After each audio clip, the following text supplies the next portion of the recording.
ready? Yes. Good morning, everyone. Good morning. Thank you. I want to thank everybody so much for taking your time on this Friday sunny morning. And in particular, my hope would be that this is going to be time well spent for us as an organization. For many of you who have been here more than a couple of years, you know that the Office of Institutional Effectiveness will typically do a series of action research presentations. The idea for these presentations are fundamentally to get data out to the university community.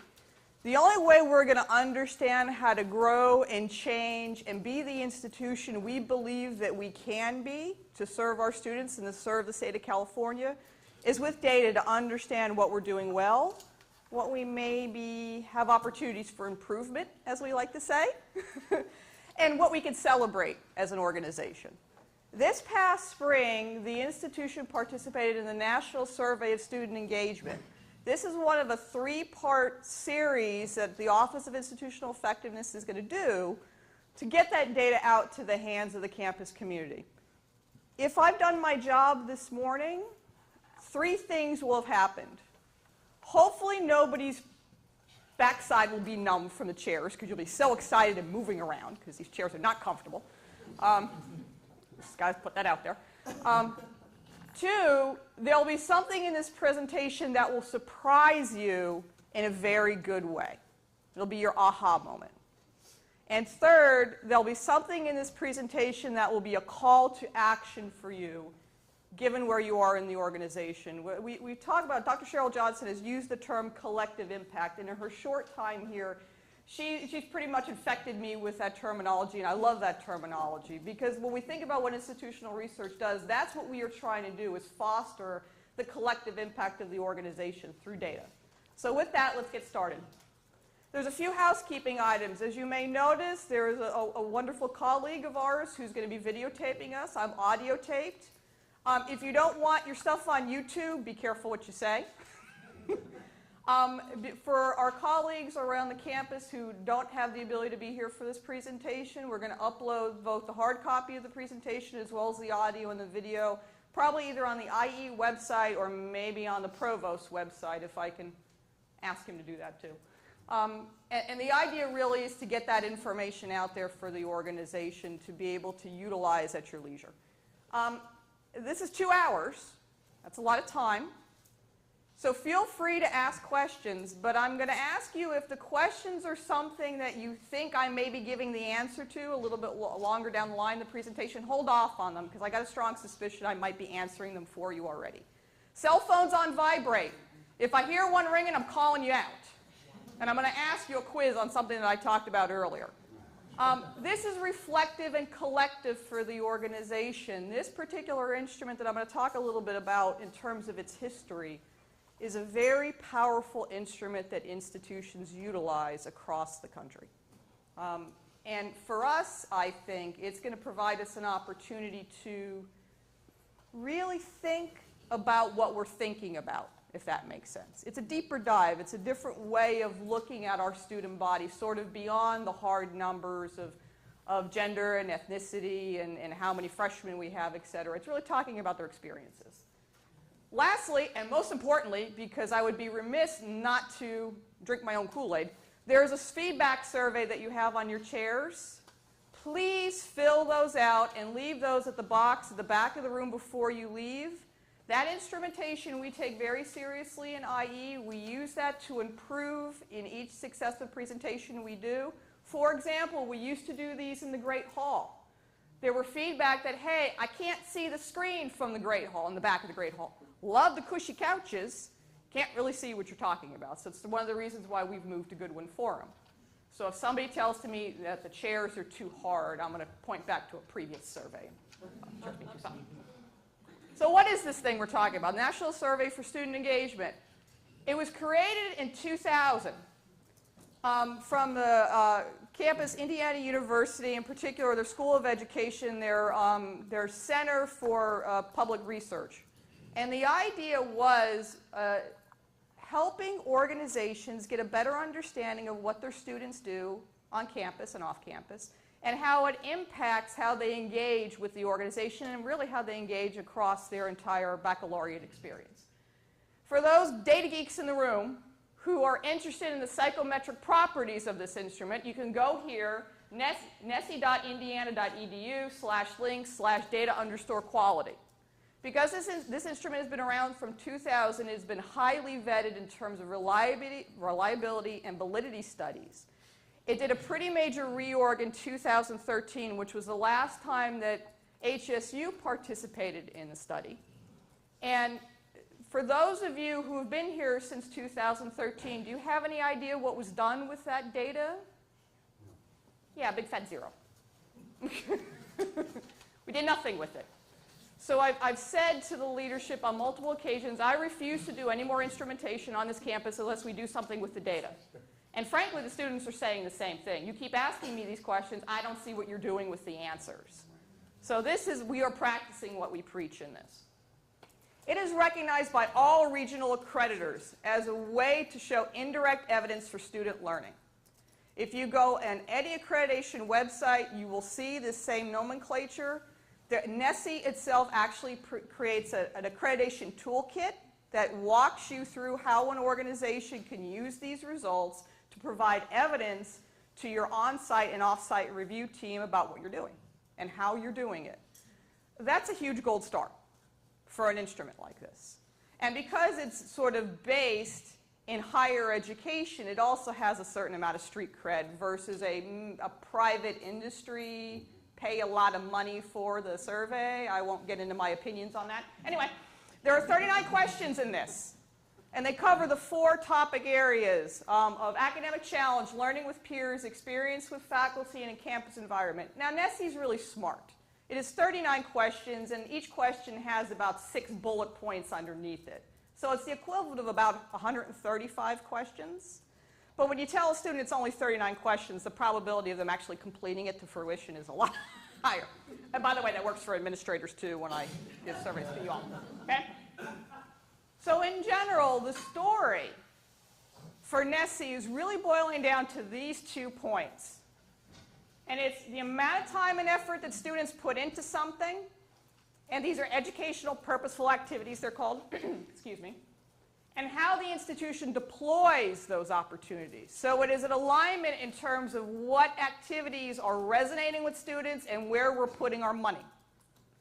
This probably feels strangely familiar to a lot of you, especially if we're talking about where we need to strategically invest our resources. This is one way for an organization to understand its return on investment in those resources. And in a way that is the most powerful statement we can make, it changes the experience of the student. And in a way that they say they've been transformed from when they walked in the door at HSU to when they left, hopefully as graduates, in 4 years. We can hope. There are actually multiple comparison groups that are part of this report. Literally, I have a binder that's about this thick in my office. If anybody wants an interesting read when you have insomnia, I'll give you a copy of it.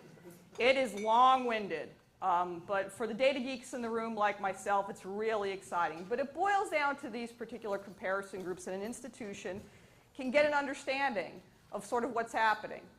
Internally, we can compare first-time undergraduates, so these are the students that they're brand new to post-secondary education coming to HSU, versus seniors. For those of you who have done research in the past, you know this is the equivalent of a cross-sectional analysis. If this organization fully realizes the potential of utilizing NESE, we could actually start doing longitudinal analyses. So for example, for the first-time undergraduates that participated this past spring, I'd like to have them do NESE 4 years from now as seniors, or 3 years from now, as seniors, and see how they changed over time. That's an incredibly powerful tool for the organization to be able to say internally and externally, this is how we've made a difference to our student body. So quote unquote, who participated this round? We had 151 first-time undergraduates or first years and nearly 300 seniors. Both of those groups felt strikingly similar in demographics. So we had about 61% female, 58% that were first generation, and 51% for diverse populations for seniors, and 59% diverse for freshmen. Now, yes, we have more than 151 first years and more than 298 seniors. Both of these groups are actually statistically significant in terms of their size. The majority of the analysis you're going to see moving forward focuses on the seniors, though, because it's nearly 300. They're nearly double in size. I like what I saw in the data for the first year. I'm not confident enough to generalize those results until I triangulate a little bit more with things like the MapWorks survey. So you're going to see information about the first years or the first-time undergraduate, but there's not going to be a lot. A lot of this is sort of a post hoc analysis of what our seniors saying at the time, basically, of graduation. So truth in lending, sort of what we're looking at. There were 13 other campuses in the CSU that participated this year. The lists are here. I won't name all of them, but, and surprisingly, Fullerton wasn't up there, which annoyed me. I have this thing with Fullerton. Fullerton and I have this sort of back and forth about these instrumentations, but that's another story entirely.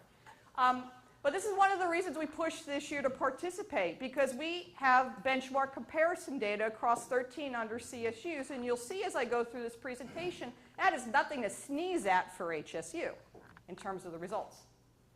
We also did NESI in 2013. Again, we did zero with it. That year, NESI did a pretty big rewrite of its instrumentation. It's not that I didn't like at the time that the rewrite happened, but typically I'm more comfortable with using an instrument after that rewrite has been in the field, in the wild, for a couple of years, in case anything got a little squirrely with it. Technical term. So we're really going to focus today on the seniors and the CSU peers in that comparison. So that gives you a sense sort of context who we're talking about. For the next few slides, we are going to talk a little bit about the first years because they are intriguing, the results of what I think we have preconceived notions that actually may not be happening. So this is one of the main questions that we have, and one of the questions that NESI tries to answer. How are students spending their time? Now, students spend their time doing a lot of different things, a lot of different ways. But the literature is very clear that when students spend their time on certain educational activities, the probability that they are successful is higher. Now, if you're looking at me saying, Lisa, that's kind of common sense. Yes, it is. And you'd be surprised how much we forget about common sense when we do this type of work. I mean, really, a lot of this comes down to fundamentals for an organization. And sometimes we get away from the fundamentals, so it's good to kind of reground ourselves about what they are. So here's a common one. How much time did the students say that they study for class?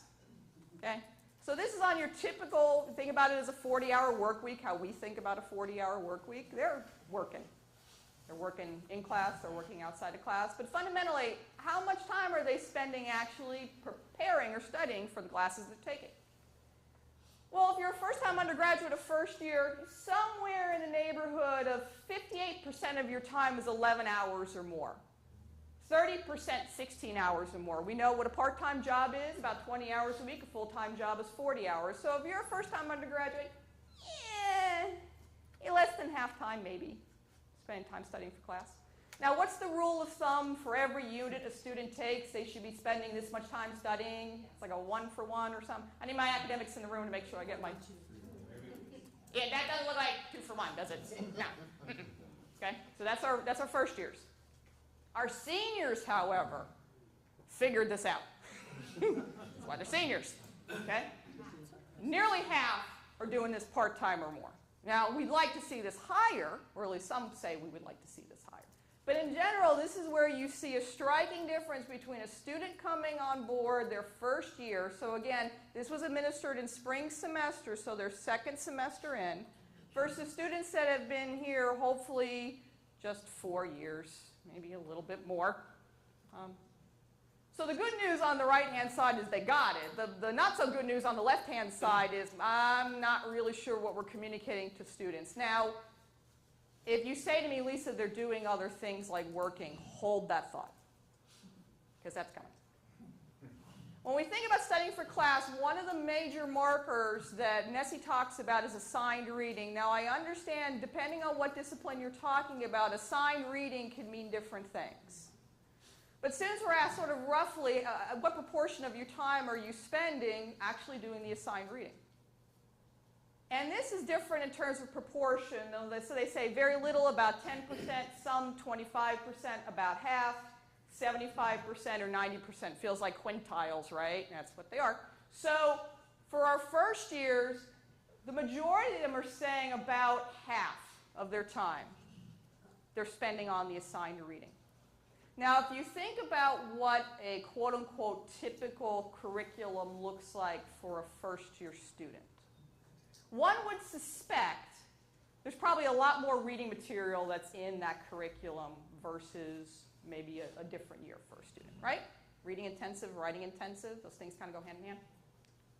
Well, by the time they're seniors, again, it looks different. You see this curve change, and they're spending a lot more time on their assigned reading, proportionally. Again, it's a difference between first years and seniors. So if you say to yourself, well, Lisa, what's the pattern of success? The part of the pattern of success is students are figuring out how to navigate and how to balance their time, and balancing their time towards activities related to their education. Now, speaking of activities not related to their education, working off campus. Okay? We've talked about this a lot as an organization. I wish the ends were bigger for this, but it's showing a pattern that I'm finding a little bit disturbing. So when we talk about first years, and again, thinking about the equivalent of a part-time job, the majority of the students who participated as first year said they're not working off campus at all, or if they're doing it, it's less than 5 hours a week. Conversely, those same students are saying they're working on campus, about 15% of them said. So for a first-year student, if they're finding employment, it is on campus, but it's not a lot of kids. Now think about financially what our students look like in terms of their opportunities they have, and the number of students that are Pell recipients or Pell eligible. Okay? So the idea, the literature is very clear. If you can get a student to work on campus because of the flexibility of the schedule, the probability of their retaining is higher versus them going off campus. For seniors, this curve shifts. We have a ton of seniors that are still saying they're not working off campus, so they're doing it less than 5 hours, but we've got 23% that are holding the equivalent of a part-time job or more as seniors. Now you think about what your workload was when you were a freshman versus when you were senior. This curve doesn't surprise me in some ways, given where we know our students are financially. I think both of these are underestimated. I think both of these, we have students that are working a lot more off campus than what they're indicating. So this is part of my concern in terms of the N size of the data. I'd like to see the N a little bit higher, in particular for first years. Spending their time socializing, relaxing, playing video games, all the stuff I don't get to do, you all don't get to do because we're busy here. So if you're a first-time undergraduate or freshman, it's relatively even in terms of how much time you're doing other stuff, fun stuff. Okay? About 30%, 6 to 10 hours, about 26%, 16 or more hours. If you're a senior, a lot less. Seniors, a lot more time studying, a lot more time doing the reading, more time working part-time, less time hanging out. Now, one could argue that's a great thing. I would argue it's a life and work balance issue. Because really, if you're not having fun going to college, what's college about, really? One of the things that I remember is how much fun college was for me when I wasn't up till 3 o'clock in the morning writing a paper that was due the next day. But I digress. So NESI has these things that I'm calling quadrants. It's those big four that we talked about earlier, this idea of academic challenge, experiences with faculty, learning with peers, and campus environment. This is the heart of NESI when you think about it. That academic challenge component, which we're going to get to in a minute, went through the largest redesign from NESI from prior to 2013 to 2013 forward. And the reason why is NESI in the previous versions were focusing on things like memorizing, and the faculty were very clear that it was not about memorizing. It's a different construct, a different idea of what we think about in terms of integrated learning, learning strategies, higher order learning. So that went through a big redesign. These four, I would argue every part of the organization has an opportunity to positively impact all four. Some more directly than others. Obviously, the core in academic affairs would be able to impact academic challenge more. But I would argue we all have an opportunity to make these changes positively. So we're going to talk about each of these four. Moving forward, we're only talking about seniors now, and we're comparing ourselves to our peers across the CSU.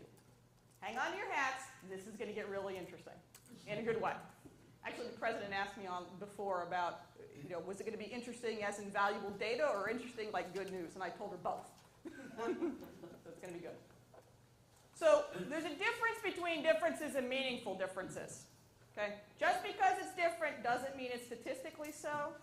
And just because it's different doesn't mean we have to get our hair on fire and come running screaming out of this room saying we have to change this thing. Okay? So we've identified some markers for you to what to pay attention to. So if you see this little guy bouncing around, it means that HSU is significantly higher than the CSU comparison for seniors. If you see this little guy, we were lower. Okay? So really, if you don't pay attention to anything else, pay attention to these little dudes, who I have to figure out what to name them. Barney, Fred, I don't know, something. Matilda, maybe, who knows. So let's talk about academic challenge. This idea of higher order learning. So students were asked, in terms of your coursework, now they asked to think of one course, not all their courses. And yes, there could be some subjectivity here on what course if they chose a chemistry course versus a philosophy course versus something else. Okay? Putting that aside, they asked students thinking about one course, thinking about what was emphasized in that course material and your experience, so this idea of higher order learning. Analyzing facts or theories for practical problem solution. Analyzing an idea or experience in line of reasoning. Evaluating a point of view, forming a new idea. Green bar, HSU, tan bar, CSU. What's the first thing you notice? Weird, yeah. Now, mind you, they're not significantly so. You don't see anybody bouncing around here yet. Okay. But this was the first slide that I did that I thought, this is a little curious. I didn't expect this to be higher across the board. And of course, the first thing I did was rerun my data because I was sure I was doing something incorrectly. Surprise, surprise, I wasn't. But in general, if you think about this is what our seniors are saying. Hopefully at the time of graduation, what their collective impact was in particular. Now they're thinking about one course, but that's striking. That across the board, for this idea of higher order learning that we're higher. Now, there's no bouncy guys here, so nothing significant. Sorry, but it feels good, right? Okay. Reflective and integrative learning. Again, idea of emphasizing coursework, and I'm remiss to do part of my homework. This is the percent that said very much or quite a bit, so we're focusing on the right-hand side of the tail in terms of the amount of positive impact versus negative. So when you saw 81%, 82%, that's 81 or 82% that said quite a bit or very much in terms of emphasis. So reflective and integrative learning, again for academic challenge. A little long. Connected ideas from your courses to your prior experience. Combined ideas from your courses. Learn something that changed the way you understand a concept. Try to better understand somebody else's view by imagining it, basically yourself in their shoes. Connecting your learning to societal problems or issues. Examining strengths and weaknesses of your views. And including diverse perspectives. So this is what they are saying that the course emphasized among the construct of reflective and integrated learning. I need a show of hands of everybody who agrees that those sounds like really good things to be focused on in the course, right? Yeah. Okay? Ready?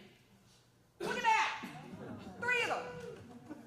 The last 3. Connecting to societal problems, strengths and weaknesses of view, including diverse perspectives. Now, I'm a little bit suspicious of that last one for a few reasons. Given some of the feedback we've heard from students, so I'd like to do a deeper dive on this. And spoiler alert, we'll talk about the next 2 phases of this presentation. And one of them, Dr. Cheryl Johnson and I are going to partner in the December presentation, a deeper dive into sort of the diverse issues. But when we look at these 3, they're significantly higher than the CSU. Great news. Learning strategies, these are asking students what you do as part of your learning, your activities. So again, very much quite a bit. Identifying key information in reading assignments, reviewing notes after class, summarizing what you learned in course materials. Again, green us, the tan CSU. What do you notice here? And it's a little concerning, right? That second one, reviewed notes after class. And again, we're talking about seniors. Yeah, significantly lower than the CSU. Now, one can make the argument, well, the course that they're thinking about, they don't have to review their notes after class. Maybe. Possible. But I'd make the argument, given thinking about who the peers were in the CSU that participated, I'm having a hard time holding that, feeling good about that hypothesis.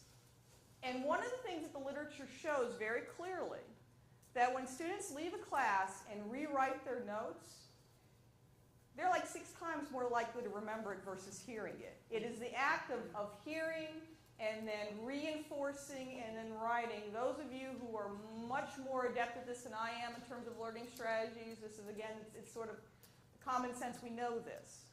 Not necessarily happening as much as I think we would like to. And again, these are seniors. Quantitative reasoning, coursework emphasized. Now this is one that makes people a little crazy because it depends on discipline. Okay. Reaching conclusion based on your own analyses of numerical information, evaluating what others have concluded with numerical information, using numerical information to re-examine a real-world problem or issue. I'm not going to get political about the latest election results and what we talk about in the media, but I would hope we have a lot of this going on organizationally. Okay? What do you notice here across the board? That's right. And these two, significantly so. So even though the argument could be made that, well, not every course has quantitative reasoning, I would argue there's obviously a lot more opportunities happening than we realize organizationally. Learning with peers. We have a lot of conversations on this campus about place-based learning communities, student learning communities, the connection that our students have with each other. If you think about ramp mentors, et cetera, it's a very powerful exercise, activity, experience for our students. So this idea of collaborative learning. So students were asked, the percentage of students who said very often or often that they participated or they did these activities related to learning with peers. And this in this case, collaboratively. Worked with students on a project, explained course materials to one or more students, prepared for exams together, asked another student to help you understand course material. What do you notice across the board here? Except for one. Mostly hard. Hey, look! They're actually helping each other. They're actually working together and saying, hey, let me explain to you X, Y, Z of what's happening in this course. So this idea of peer-mentored learning is something that's significantly different and positive for HSU. Now, at some point, my hope is some of you are sitting in the chair going, Lisa, we already know that. We see it in our class. We have conversations with students. You're not telling us anything new. While that may be true, to see it up here is a different level of validation, number one. And number two, to compare us to the CSU is a powerful tool. And for us, I think it's something that we should be incredibly proud of as an organization that, yes, HSU is different. And sometimes we talk about how HSU is different in a not-so-good way. This is pretty awesome. Discussion with diverse others. How often have you talked with folks that are different from you? And we talk about diverse others. This is gender, ethnicity, orientation, political views, religious views. People of a race or ethnicity other than you, economic background, religious, political views. What do you notice in this slide? Yeah. You know, okay, it's California. We're a blue state. Politics look a little different. Just so you know, I did 10 years in North Carolina. I did 10 years. It sounds like yeah, I did 10 years in North Carolina. It was great. It was really it's a little bit different. It's, you know, it was a red state, it was a blue state, it was a purple state. I don't know what state it is. But this one, for us, is different. Yeah. It's significantly lower. Okay? I'm a little skeptical of of the discussion of race and ethnicity other than yourself. Because, you know, discussion is one thing, meaning is another. Understanding is another. So a little bit of a deeper dive to see there. Experiences with faculty. So all my faculty in the room are like, all right, we're getting to the point, what we're doing. Okay? The literature that has come from the work from Nessie over the years, and again, Nessie started in 2000 out of Indiana. George Koo and others talk about it quite a bit in the engagement literature. Banta, I can go on about the names of those individuals who have done amazing work, but they are very clear in their common thread that the experiences that students have with the faculty in and out of the classroom are touch points. They're the North Star.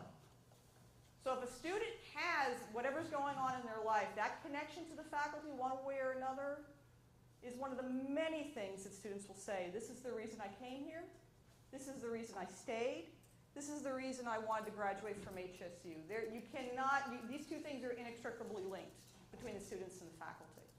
And I think that's incredibly important. No matter how much support services we wrap around our students, and they are important, there's a core component of this, of what's happening in the educational experience, and it's this connection to faculty. And in particular, connection to the faculty when we talk about students of color, which in the next presentation, spoiler alert, we're going to talk about in a little bit of a deeper dive.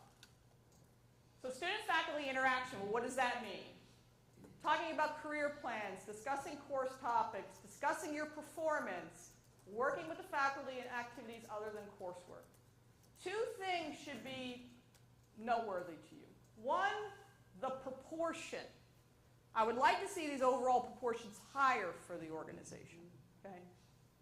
We're a smaller school compared to a Fullerton or an LA or Northridge. So my hope would be there are opportunities there. Now, I understand the challenges of when you have larger lecture classes on what that looks like. But one would hope we would have opportunities. All three, though, is significantly different compared to the CSU. Aha, that's right. So, not so good news, I like it higher. Good news, hey, we're better than them. Please don't put that on the bumper sticker, that's horrible. Anyway, effective teaching practices. Students indicated how often their faculty members engaged in this type of behavior. Again, they're thinking about one course. This is not indicative of everybody and every course that they took, but it's the course that was salient to them. Explain course requirements. Taught the course in an organized way. Used examples to illustrate points. Provided feedback in a draft. Provided detailed and prompt feedback on tests or assignments. Okay? Very similar in scope across it. Now, I'm going to be a little honest here. That one, I don't believe. And that one, I don't believe. In some cases, I think this one is higher. I think in some cases this one is lower. And the reason why is because of the data that we've seen on other surveys. Other survey students have been a little bit more spirited in their feedback about what type of feedback they're getting. Fair or not, don't know, but I want to triangulate this a little bit more before I toot that horn really hard. But overall, still doing better across the board than the CSU. Lastly, campus environment. I use this I for a reason. Now, you've probably seen in social media this idea when you see cyberbullying or any kind of bullying, they put the I up. It's like, I see you. This is a reflective of us seeing ourselves in the campus environment. Because it's not only what we see, it's how the students see us seeing it. That sounds a little bit obtuse, but it's very true. And the students have been very clear over and over and over again what they're seeing and they're not happy about. And frankly, I get it, and what the issues are. So the idea of the quality of the interactions that they have. Okay? And these are interactions of every type of individual, from the faculty member to the groundskeeper to accounts payable and receivable. They're two favorite places. So we talk about faculty, students, academic advisors, student services staff, and other administrative staff. Okay? What do you notice across the board? Either at or higher, right? There's a lot of bouncing going on. Okay? Four out of the 5. And even the folks in the registrar's office got a little bit of love for administrative staff because the registrar's office and financial aid and stuff, they're part of that group too. So compared to the other CSUs, that's a pretty big story. This one, again, I'm going to talk about, I just mentioned earlier about the connection to the faculty. Faculty 61% versus 51%. Faculty are a key in this. Supportive environment in general. Again, how much the institution emphasized these things. This chart's going to be a little bit hard to read. I'm going to walk you through it. Okay. Using learning support services. Providing support to students to succeed academically. Providing opportunities to be involved socially. Providing support for overall well-being, including recreation, health care, etc. Encouraging contact among students of different backgrounds. Attending events that address important social and political issues. Attending campus events like performing arts, athletic events. And helping you manage your academic responsibilities, work, family, etc. Again, green is us, tan is the CSU. We've got two where we're significantly higher in support services and attending events, political, economic, etc. Not so good in these two. Providing support for overall well-being and managing non-academic work responsibilities. How many of you attended the NCHA or the National College Health Assessment presentation that I did last spring? Show of hands. Okay. Does this seem to mirror that? Same thing. Now, I think Dr. Brian Missler is in the room floating around here somewhere. Thanks, Brian. So, Brian has talked about the lack of Kaiser, in general, mental health challenges that we face here in the state and here in Humboldt County, the lack of support services, and this idea of life-work balance and mental health balance. So, these two, in terms of being significantly lower than the CSU, is not a surprise. Because of what the challenges that we're facing in terms of our location, that is not an excuse, it is context. It also starts to triangulate data that we're seeing from other surveys. If it walks like a duck and it quacks like a duck, it probably is a duck. So if I'm starting to see these analyses coming out in multiple surveys, two things it tells me. One, students are keen and hot on this topic, and two, we are not doing enough. That's really what it boils down to. So if you're thinking about what your priorities are, what the organization's priorities are, we still have these here that we need to work on. This is my favorite part. Oh my God. Okay, I am. Oh my goodness, sorry. High impact practice and skills and competencies. Back in 2014, 2015, the CSU went on a tear about high impact practices. I know, I gotta watch, you know, I'm videotaped, and nobody send this to the CSU, please. Chancellor's office is gonna have my lunch. Okay, they were very excited about high impact practices. And what they wanted to do was not only did they want to understand what high impact practices were going on across the CSUs, they wanted to redefine them, they wanted to code them, and they wanted to collect them. It is now 2017. Have you all seen a report on this? No. I'm looking at the leadership. No. So unfortunately, with the best intentions that they had, they weren't able to sort of follow through on this. And part of the reason why is high impact practices have a very specific definition of what they are. And there's only a handful of them that quote unquote qualify as a high impact practice. And only the expectation from NESE and others in higher ed leadership, only quote unquote at certain times in the student's academic career that you would expect to see them have the experience. For example, it's not typical to see a first-year student have a study abroad experience. Not that that couldn't be educational, enlightening, and useful, and opening up the world literally and figuratively, but you know, I used to be able to pick on Chem 109. I got to find another class to pick on. But they got to pick Bio 105. There, they got to take Bio 105.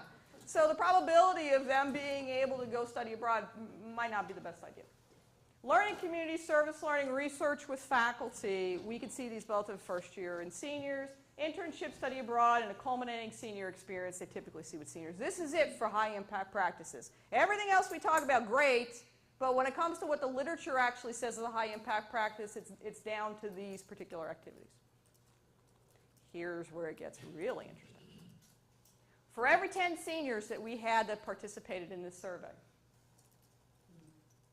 9 indicated they had at least one high-impact practice. Now, before you tell me, Lisa, that's a culminating senior experience and everybody has to have it, yeah, I get that. Okay? But when we talk about for every 10 seniors, 8 participated in at least 2 or more.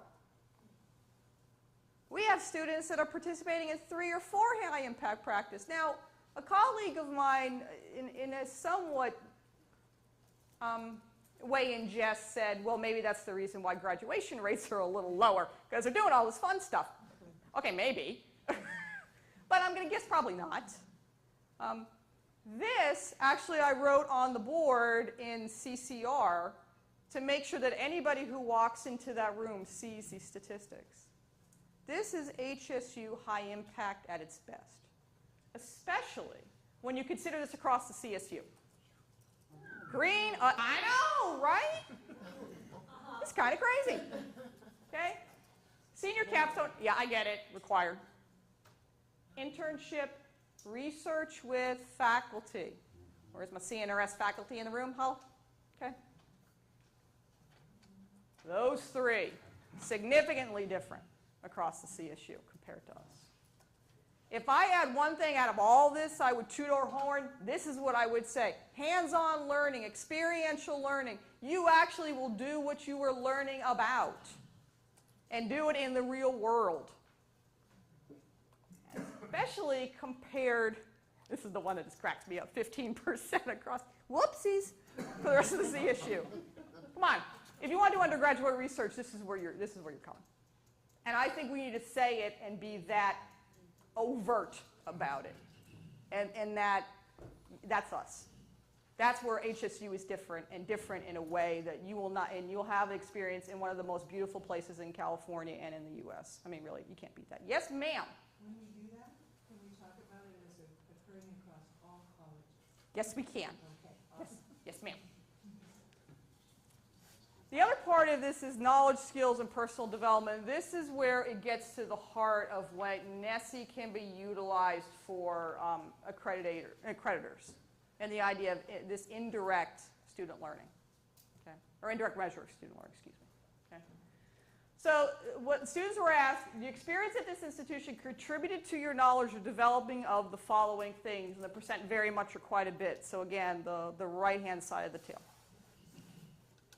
72% writing clearly and effectively. 68% speaking clearly and effectively. 84% thinking critically. And I know, right? Huge. Okay. Now, I don't have a comparison against the CSU for these, and I did that on purpose. And it's not because we are far better or worse than the CSU. This is a benchmark for us. This is baseline. So I'm going to make the argument we can do better. Yeah, 84% feels real good. I'm with you on that. But I think we can do better. Again, percent quite a bit or very much. Working effectively with others, 73%. Acquiring job or work-related skills, 66%. Solving complex real-world problems, 60%. These last 2 don't feel in alignment with what we talk about in high-impact practices and internships and capstone. So 2 things are happening. 1, students who are participating don't really know that that's what it is, and we maybe have a communication/marketing problem. Or we have opportunities to further enhance those activities that help students see the connection of how they could solve real-world problems and how they acquire job and work skills. I mean, one of the things that students say, and their parents and family members, when they come here, why HSU? What am I going to get out of the degree? What job am I going to get? What skills am I going to get? And across the board, regardless of where they're going, the HSU degree means this. So my assumption would be those percentages, probably we have an opportunity to increase those. Again, understanding people, 72%. Being an informed citizen, 64%. Developing and clarifying a code of values or ethics, 65%.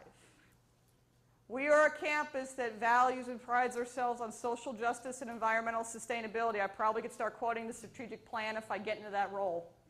Nobody wants to hear that. So this was a little bit of a surprise. The numbers are good, but given what we say, I would expect these to be higher. So What's going on? Not sure.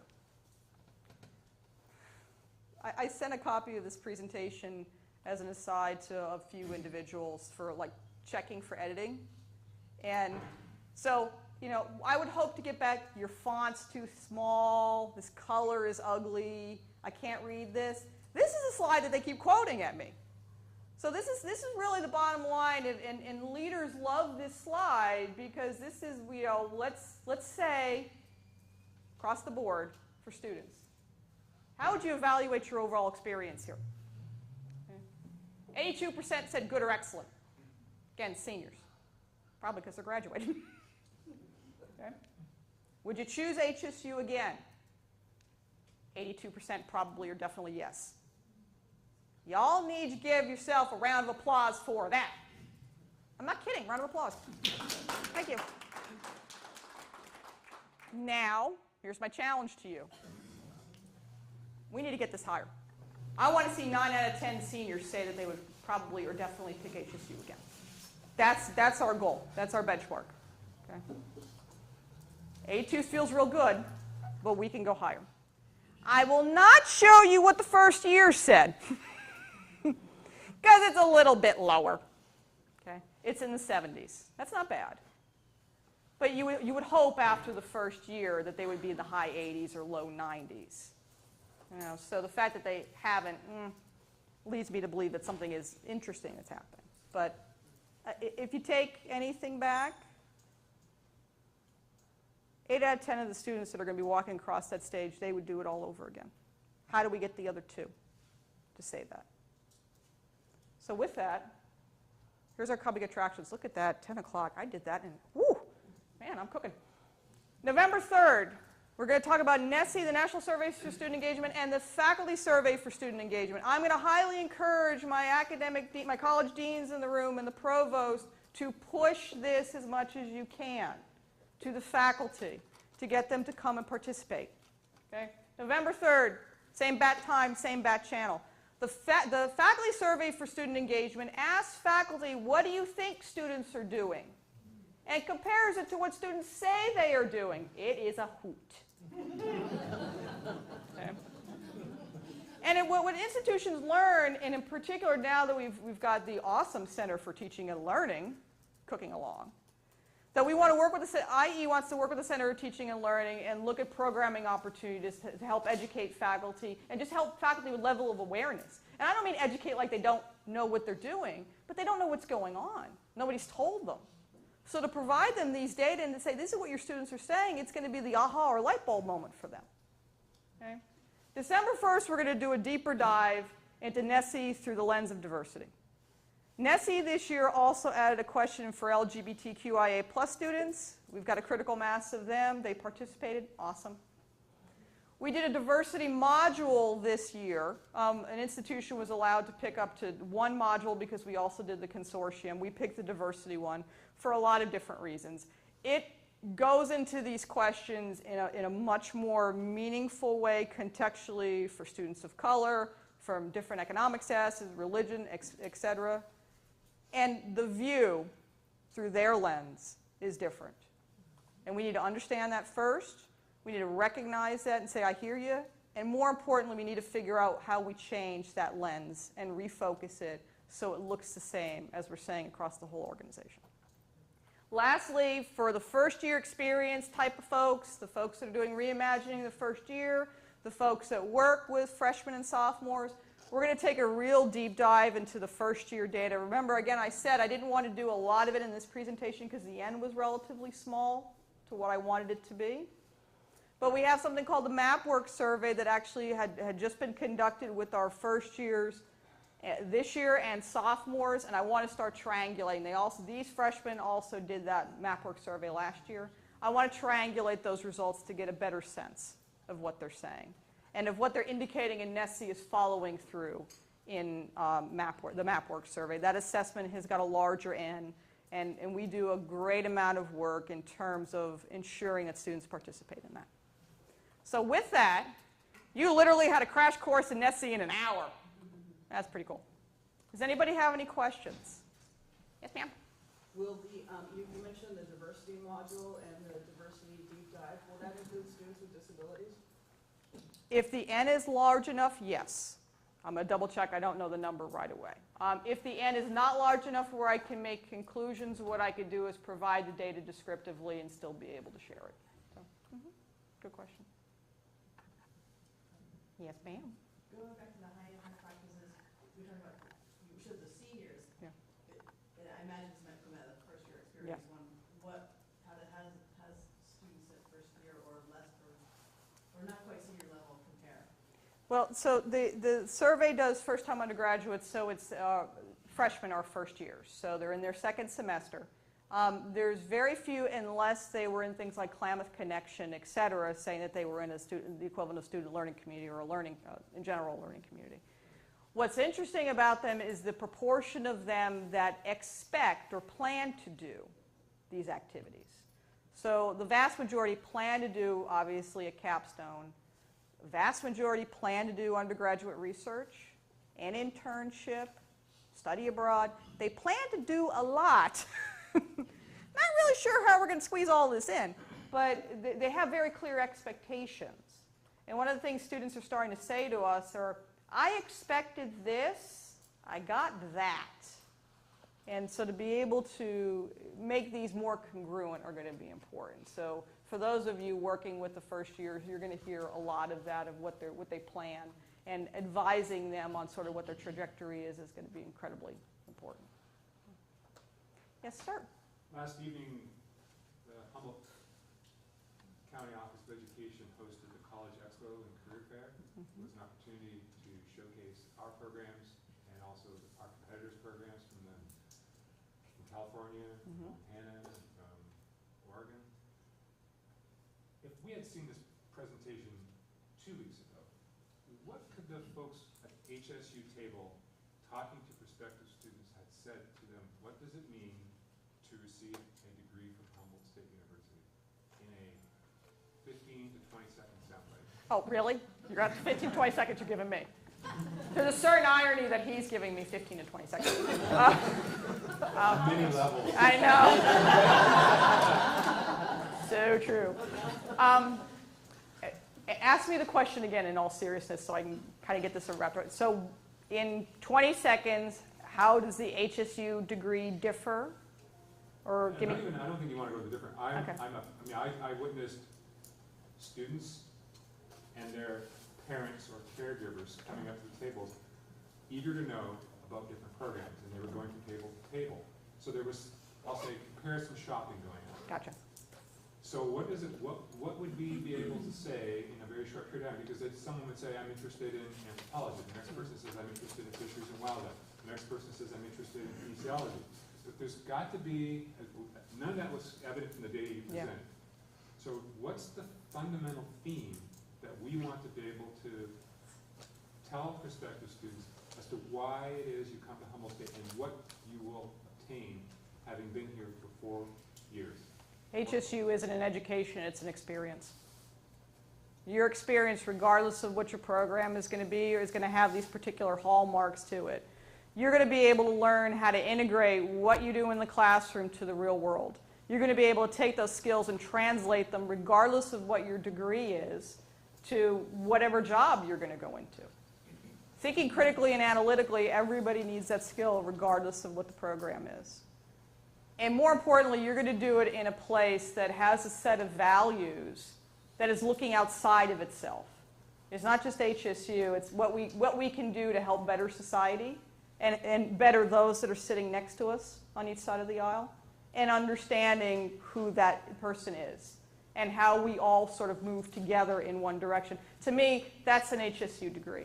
And that data illustrates that across the board.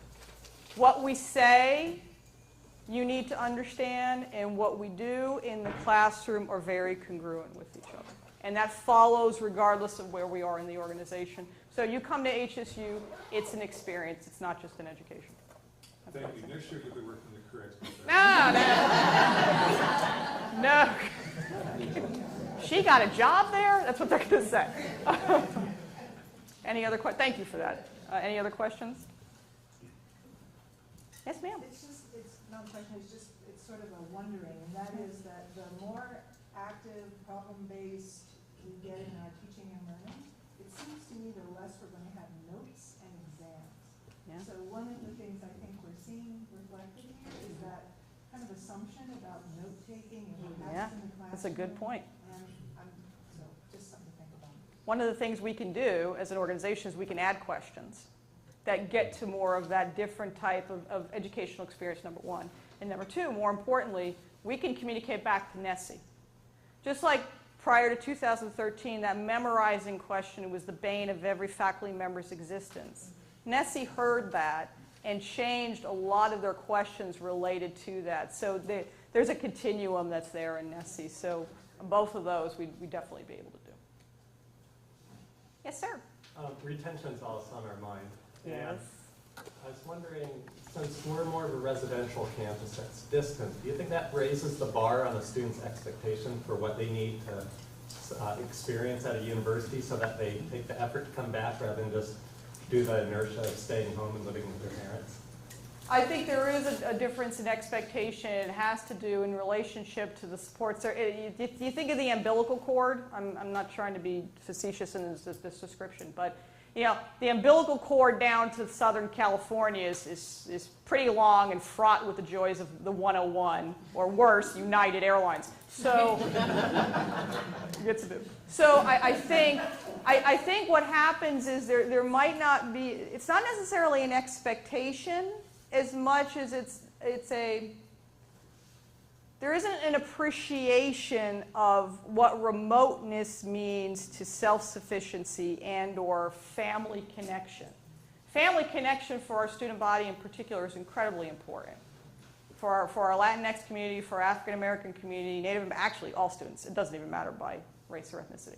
And to be away from home, and mom and dad or family member can't get here easily, and they can't get down there easily, and it's like, okay, you had a bad weekend, come home, and then you can go back. We don't have that. So what services, and I don't like saying services, what opportunities we have for students to connect, to validate, to reassure, is incredibly important for them to know that they have that up front, and then know how to get there when the moment of crisis happens. Because a crisis to an 18 or a 19-year-old, they're different than what they are for us. We've been able to figure out how to maneuver those. Students, not so much. So the literature will say that, you know, if a student's 90 miles away or more from home, that there's an impact on retention. We know that students who live on-campus housing versus off-campus here retain at a higher rate. But there are other things that are going on that are impacting that retention, and I think you may have touched on part of that, this idea of connecting with family, and my hope would be that if HSU is family. You know, regardless of where you are, yeah, mom and dad or family member might not be here, but we're here, and we can help. And being able to communicate that and articulate that at the moment that the kid needs it, student needs it, I think is critical. Yes, ma'am? So how well do these data align with what we're doing with Graduation Initiative and RFY and WASC? You feel like a plant. You know that? Alignment in the sense that these are the metrics we should be watching. Then in terms of what we've said to WASC and GI 2025, they're an additional data point that reflects that these are what our challenges are. It's not anything new.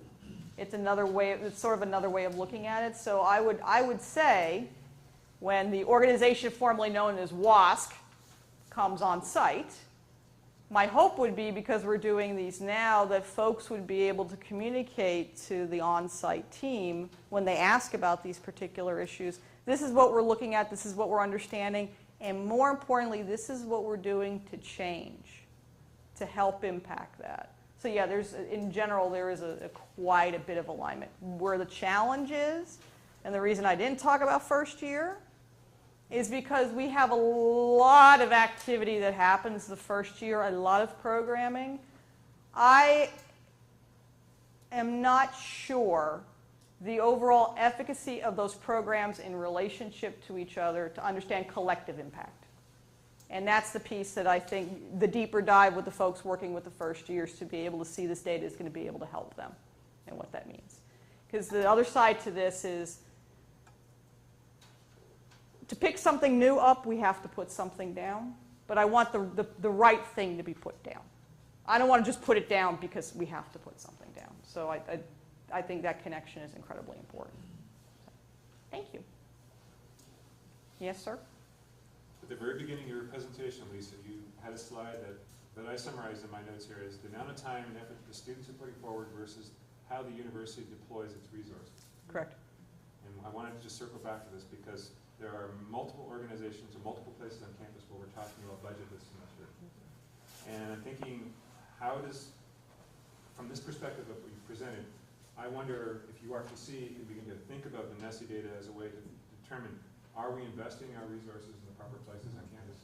And are we driving strategic budgeting in the right direction? Because if there are gaps in what we're seeing here, this is the easiest way to know where the gaps are. Sure.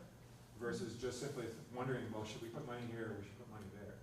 Am I on track or am I way off track on that? I think it's one data point of a couple. So the short answer is yes, I think the URPC would benefit from understanding at the macro level how these particular activities seem to culminate in these experiences.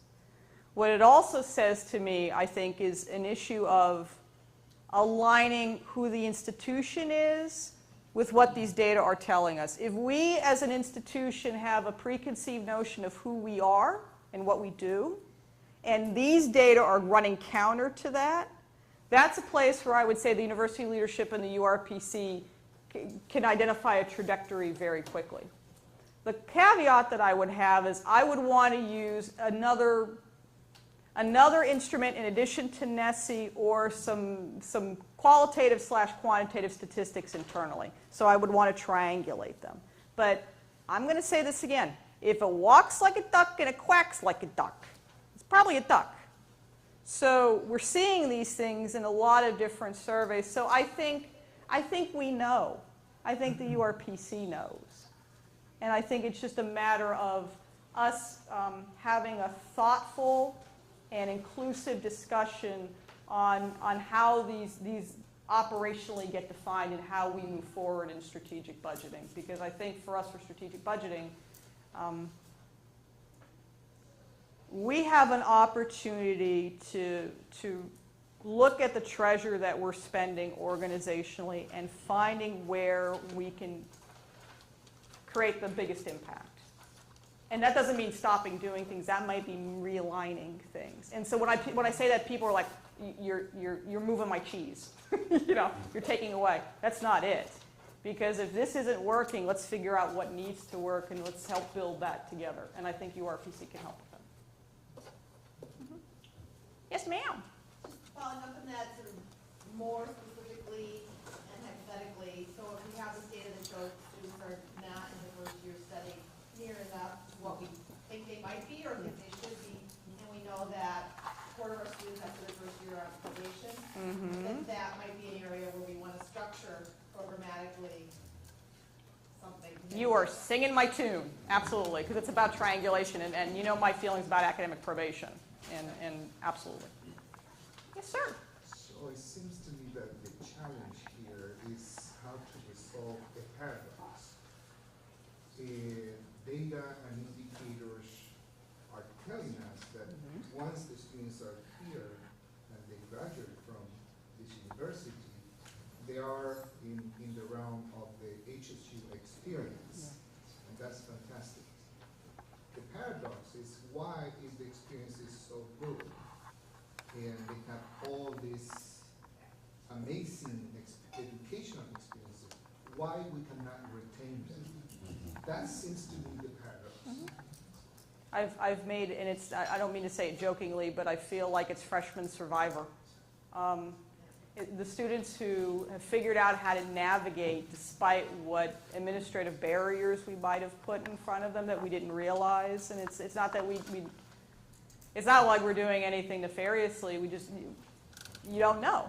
And the way you know is that you ask, and then you study, and then you make changes, and then you see if those changes mark improvements. So, And one of the things I will say about the students that we don't retain, a vast proportion are graduating somewhere else. So it's not an issue of, well, the student couldn't cut it. I'll use course language here. Student couldn't cut it academically here at HSU. We're too rigorous. And they can't handle higher education. Well, they're graduating from UCSC. They're graduating from Fullerton. They're graduating from Northridge. They're graduating at private. They're graduating.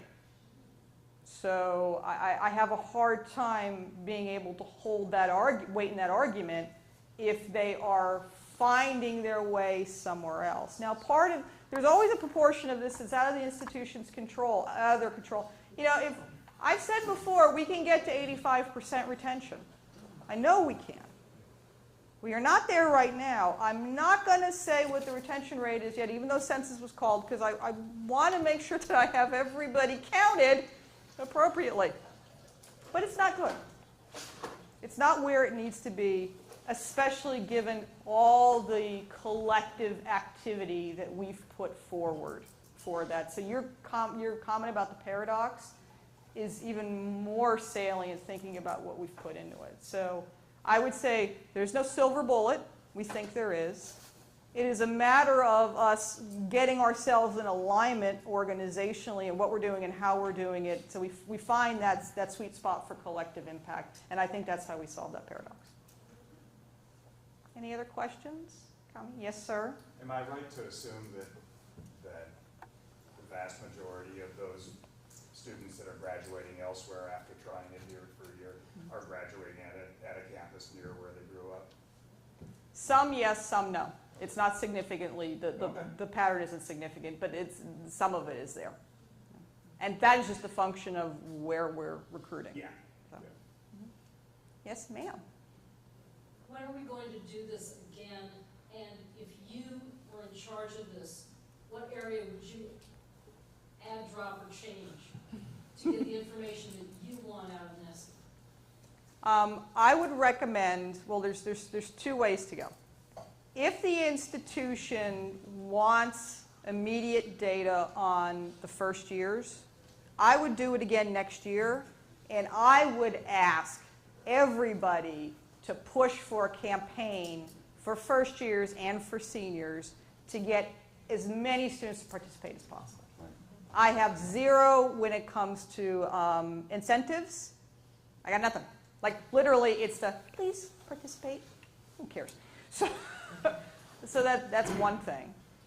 Assuming that we don't need something immediately, I would say we do this in a 3-year cycle. You need 3 years for things to seed and to grow.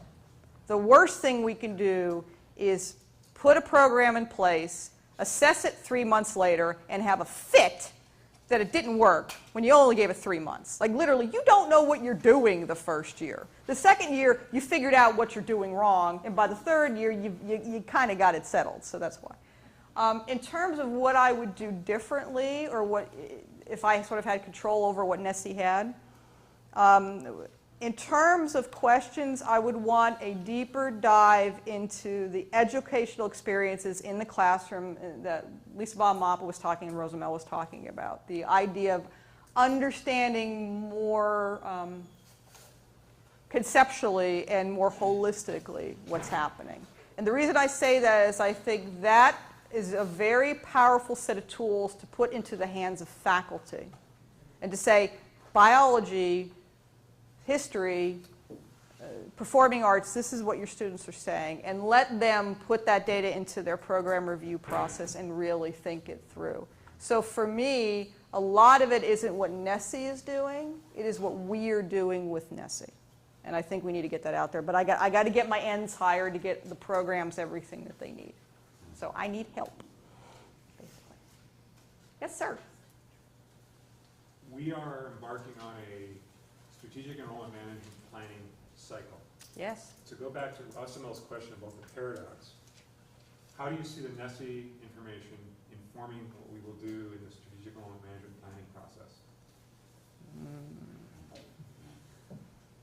It would be one of probably 4 different instrumentations that I'm going to be using as part of the head of the data team to inform that enrollment management process. And the idea is for the institution to understand with much more certainty than it has now when we say who the HS student is and who the HS student will be, that we've got alignment into that. And I think the part of what comes out of this is the opportunities we have for our messaging and our marketing, but more importantly, for an enrollment management plan, I think, to be effective, when a student gets here, what they expect has to be what they experience within a realm of reason. And I don't believe we're there yet. So as part of an enrollment management plan, I would want folks to understand this is what students are saying, this is what we're expecting, now let's reflect back and is that really what's happening? Data says it's not. So then as part of that plan, because I'm going to go back to my earlier statement that we all can impact those measures. So how do we do that as part of that collective impact for enrollment management?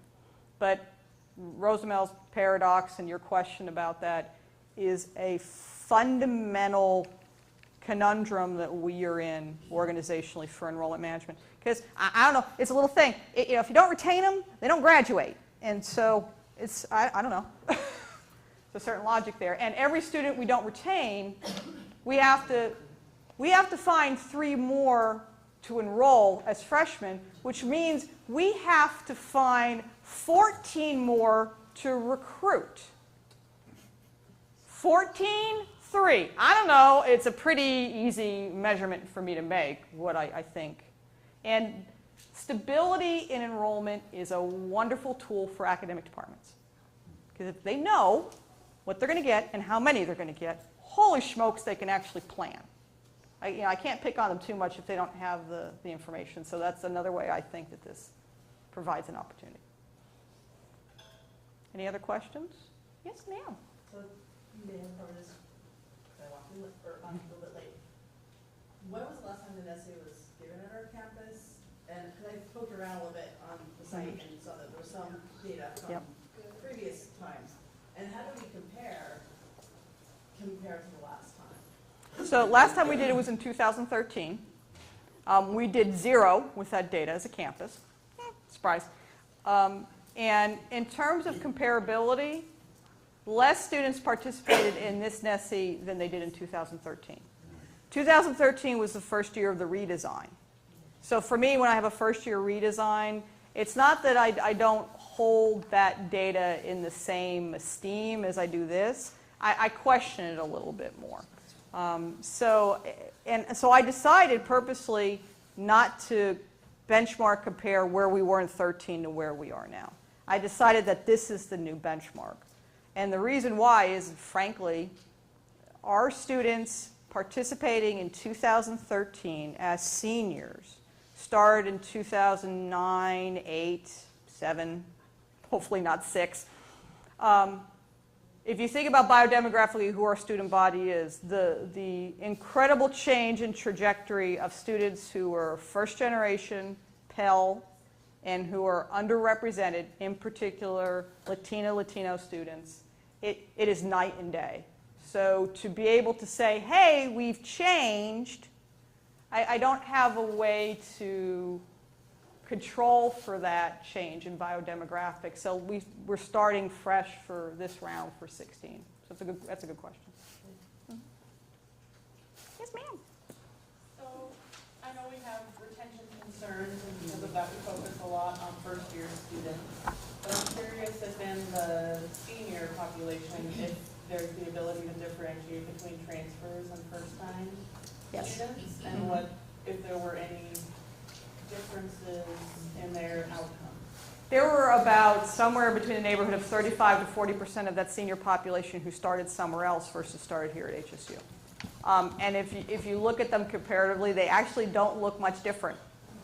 So we make a horrible joke downstairs, not downstairs, in the building downstairs in my office about come to HSU for 2 years. Your first 2 or your last 2. We don't care which. I know, it's horrible, but that's what the data show us. Because the first 2 years they're out and they're graduating somewhere else, but they've started somewhere else and they come here. So going back to the paradox from Roosevelt, we might actually have an answer for part of that paradox. I don't know. It's a possibility. So, yes, ma'am.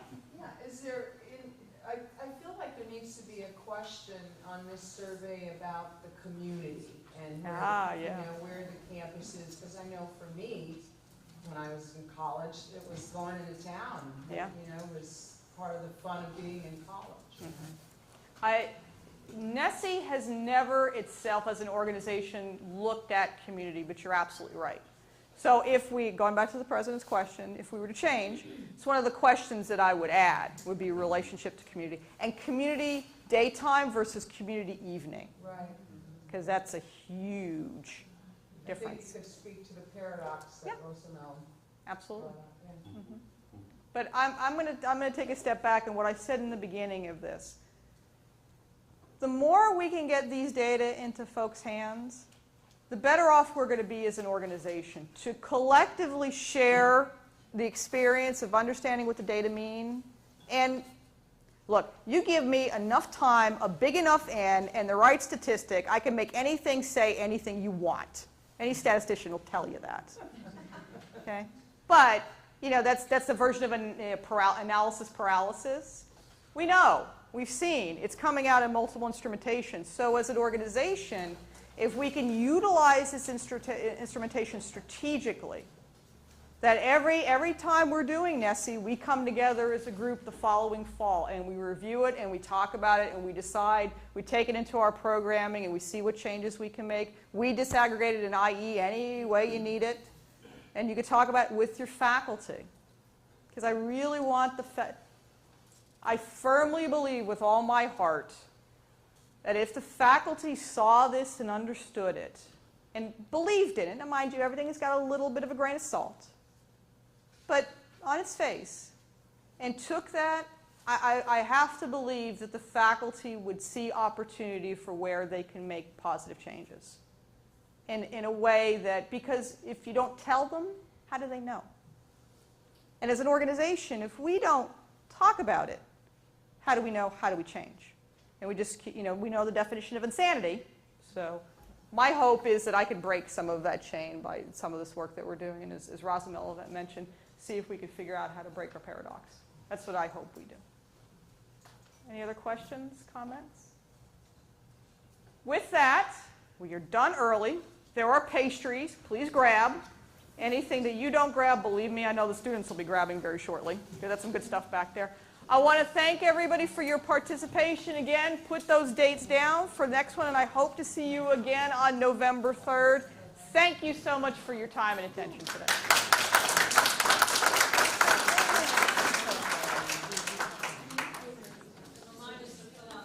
Oh, yeah, please fill out your evaluations.